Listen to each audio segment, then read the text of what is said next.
ठाणे जिल्हा मध्यवर्ती सहकारी बँकेवर माजी आमदार अमित घोडा यांची बिनविरोधात निवड. ठाणे जिल्हा मध्यवर्ती सहकारी बँकेच्या संचालकपदी माजी आमदार अमित घोडा यांची सलग दुसऱ्यांदा बिनविरोधात निवड झाली आहे.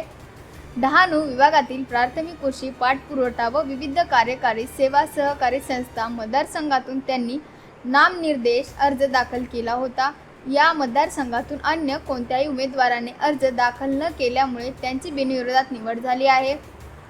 सहकार क्षेत्राशी घनिष्ठ संबंध असलेला घोडा कुटुंबाची ठाणे जिल्हा मध्यवर्ती सहकारी बँकेत विशेष परंपरा राहिली आहे.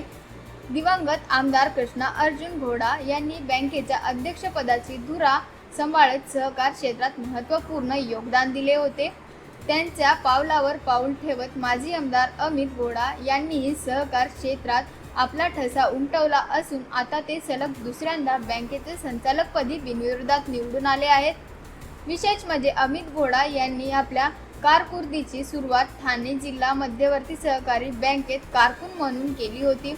त्यानंतर पारघर विधानसभा मतदारसंघाचे तत्कालीन आमदार कृष्णा घोडा यांच्या निधनानंतर झालेल्या पोटनिवडणुकीत विजय मिळवत त्यांनी सक्रिय राजकारणात प्रवेश केला.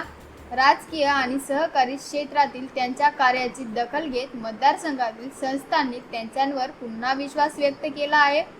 त्यांच्या या बिनविरोधात निवडणुकीमुळे सहकार क्षेत्राला अधिक बळ मिळाले तसेच शेतकरी सभासद आणि ग्रामीण भागातील विकासाला चालना मिळेल अशी अपेक्षा व्यक्त केली जात आहे.